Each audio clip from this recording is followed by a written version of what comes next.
Okay, this video may look a little different than my normal uploads, and there's a reason for that. I'm changing the style of videos that I'm doing. I'm hoping to do more frequent videos. I'm hoping to do more informative videos, and I'm hoping to do slightly better production videos.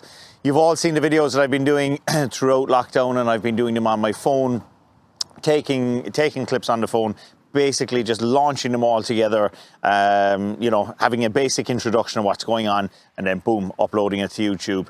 And you know, it's great and been getting great feedback. However, I'd like to concentrate on maybe a small bit more detail and give you guys a better insight as to what's going on in Lockdown Motors and, you know, what Lockdown Motors is about and so on and so forth. Like I said, going to be slightly more frequent with the uploads, better quality, better content, and hopefully you guys enjoy it. So let's crack on with the video.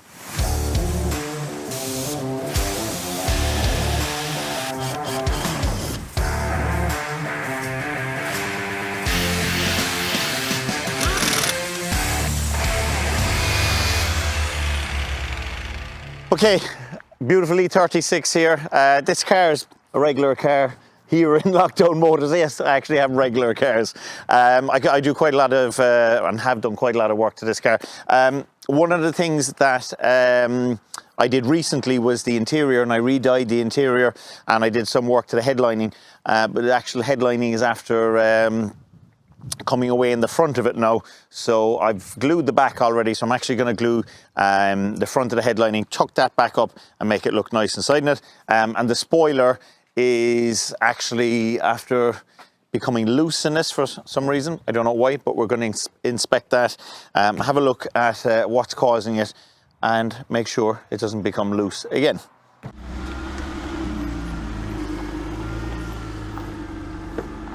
Right. Have a look at this thing and see what's going on. Yeah, it just looks like for some reason the fixings are after pulling out of the spoiler. So let's have a look and see. Do you know what? These spoilers are quite heavy anyway. Those screws don't look too hot anyway. So I think we will, seeing as there's no sealer on it, you can see it there, it's after coming loose. There's no sealer on it, so the easiest thing, there's only 4 screws in it. Let's pull it off and have a look and see what's going on. Right, so we can whip these out and have a look.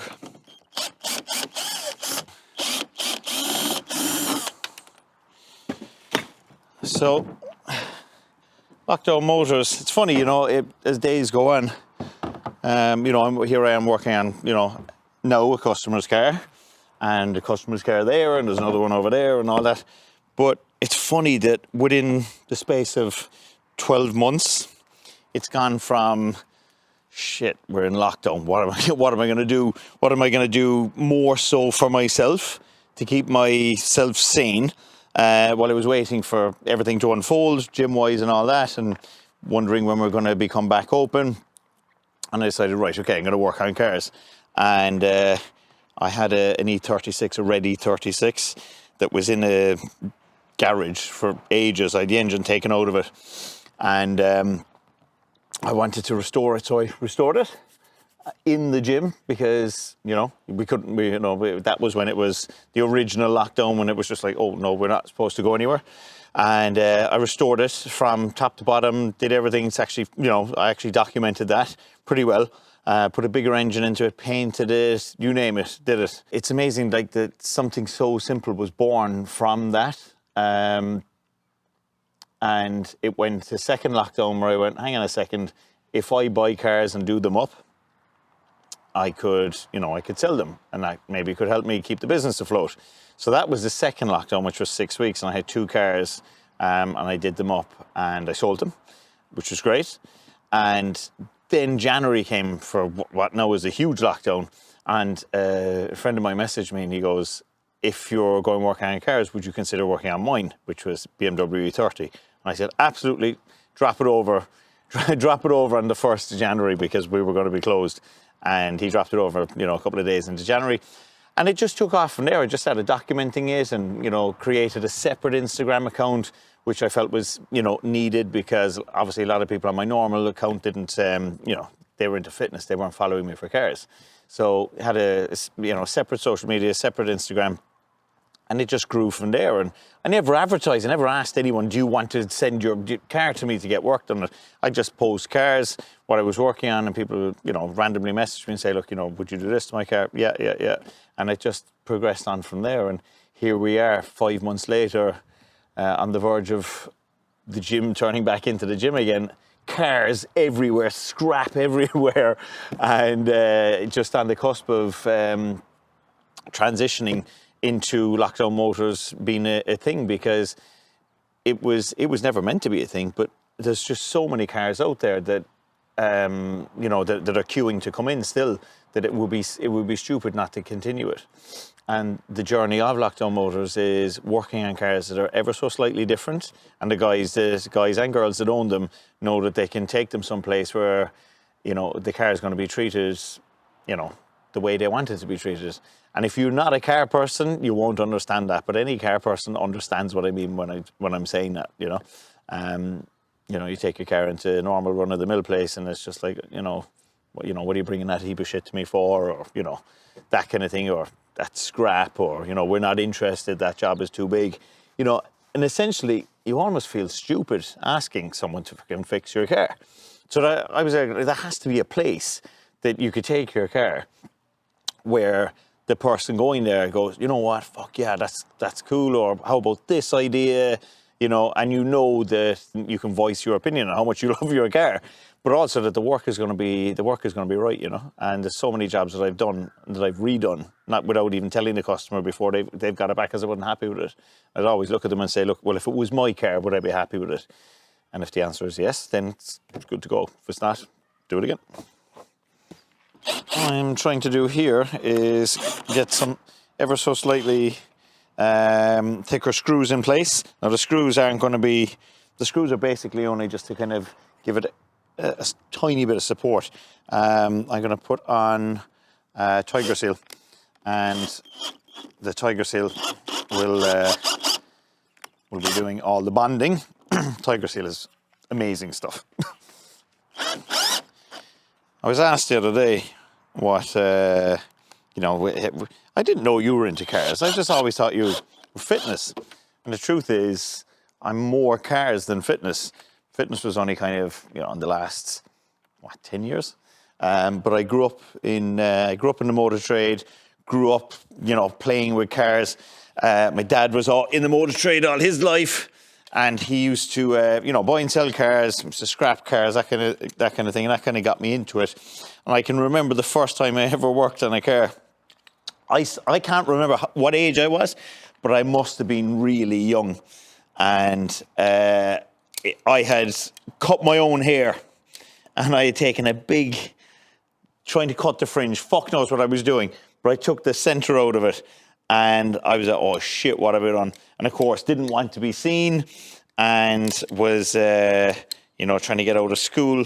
And I can remember saying to my mum, oh, please, I can't go to school. Everyone's going to laugh at me and all of this. She goes, look, you can't not go to school just because you get a dodgy haircut. And she said, look, I'll take you into the barber's and he can sort it out. And it wasn't a case. I don't know why we didn't go in that day. I don't know. It may have been a Sunday, something like that. I don't know. But anyway, as it transpired, that morning that I was supposed to go to school, my dad had gone to work and the car wouldn't start. The battery was dead in it, or flat in it at least. And I knew we had, spare batteries in the garage. And, my mum wouldn't have known how to change it. And I said, I can fix the car, Mum. So I went off. I don't know whether she agreed to me fixing the car or not, but I went off, proceeded to go off and do it anyway. And I changed the battery in the car. And I can remember it being hellishly heavy to lift out. Probably wasn't even a big battery, but anyway. And I changed the battery and the car started, and it was great. And as a reward for doing that, I was allowed to take the day off school and visit the barber. So that was my first ever time working on a car. Now, I'll just line this up and try and get the lines of where we were before, at least. Jesus Christ. Okay. Now, as I said, Tiger Seal is great stuff, but it's also extremely messy. Should I be if I get it wrong? I'm trying to move it. Okay, well, that's that held in place. Just go to the other side now and fix it in there. And I should be able to run the other screws up then. I guess another thing was, during lockdown, everyone seemed to have turned to something. Some people took up baking, other people took up whatever, you know. And, you know, I was there going, I was honestly, I kid you not, and anyone close to me will tell you, I was so done with cars. And that, you know, hence why I got into fitness and all of that. But I you know, I was just kind of drawn back to it going, oh, do you know what, I'll work on that, because I knew that working on a car, it's maximum distraction, you know, and you can, for want of a better way of putting it, you can lose a lot of time working on a car. And to be honest, I knew for my own mental health that I needed something that was a massive distraction. Like, it's all well and good doubling down into training and stuff, but like, what are you gonna do? You're gonna train for an hour, 2 hours, but like, there's the rest of the day that, you know, your head's going 90. So I knew that I was gonna have to do something that was gonna consume a lot of time, and I have a very addictive personality, so that came to light, and I, you know, spent hours and hours and hours working on this you know, this car that I was doing. But it really, I don't know, it ignited something in me again. Maybe it made me a bit happier, I guess. And I don't think that mentally I was ever as happy as I have been now that I've been back, you know, working on cars again. I don't know what that is. I don't know if it's a case that I finally found the area of the motor trade that I'm happy to be involved in. I don't know, or maybe it's my age, or maybe it's 1,001 things, but I can tell you it's really massively helped me be a happier person, which I'm sure you'll all agree is a good thing. All right, that looks A-okay. So what we're going to do is we're going to let that sealer go off overnight. It takes a good few hours to cure, and should be fine, shouldn't lift out again. Sweet. On with the headliner. So this is a common problem in all E36s, is the roof cloth separating away from you know, the hard bit that's behind it. So it's a nice easy fix. You can get a bit of tape here and just mask off the glass and make sure we don't get any spray glue on the glass. So what I'm going to do is, the backing that's there, a little bit of squirting of spray glue, let it go tacky. Contact adhesive, you know, it's simple stuff. There's no special thing for it, but it certainly does the trick. Bit of wrapping paper.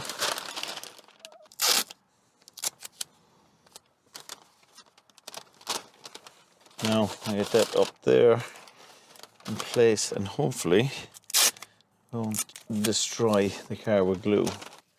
This product is, or this company rather, every product they do in an aerosol can looks identical.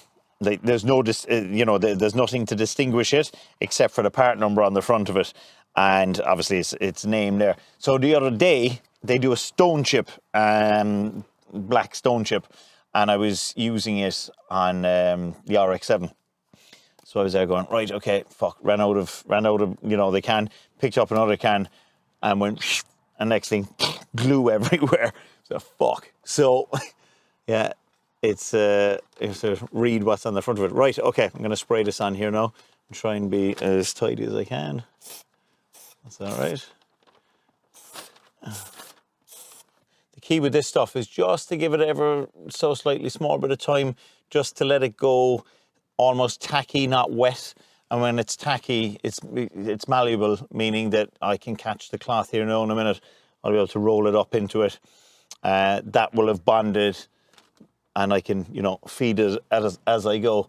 When I first started using this stuff, I would spray, you know, I sprayed it on and then, you know, put the cloth up immediately, and it would have come away again, and you're left with a load of mess.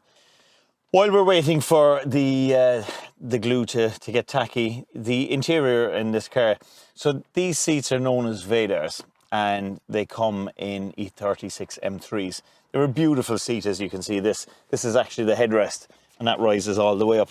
These seats are in seriously high demand at the minute and are fetching massive money. Anything from $2,000 to $3,000 for, you know, for just the, you know, for the set of seats and door cards as well. Obviously, door cards, you'll fetch more. However, these ones were incredibly aged, and the colour, the paint on them had cracked in a lot of places, and they looked very, very tired, very worn, very similar to the interior in the E30 I'm doing at the minute as well.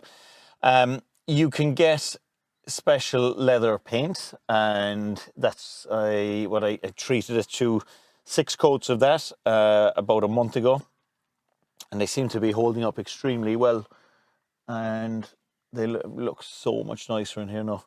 I really like a black interior, you know, it just looks nice, and that finish is a satin finish, and I think it looks spot on, and as it ages and wears, it'll go shiny in the places that you know, that's used the most, and it'll just look you know, original. Right, let's try this now and see how we're going. That's perfect now. So much easier to use once it goes off. Now with this roof cloth as well, the only thing is, I think every car should have a black roof cloth, because, you know, for obvious reasons, you know, light grey ones, you'd always see them and they're filthy. The only thing is, when you're doing fucking jobs like this, glue gets on your fingers as you're just moving along, and if it gets on the roof cloth, it can be nasty looking, and it can be a pain in the ass to get off. Okay, hopefully that does the job now and is sealed. So let's pull off our paper. And I will say that job is a good one. Now,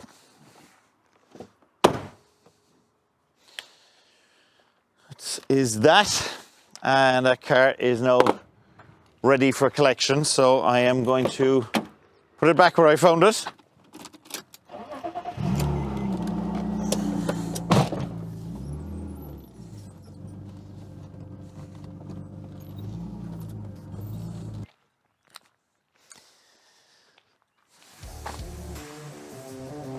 E30 325 Sport. Next video. Lots of work. So keep an eye out for this one. Catch you all in the next video, guys. Thanks for watching.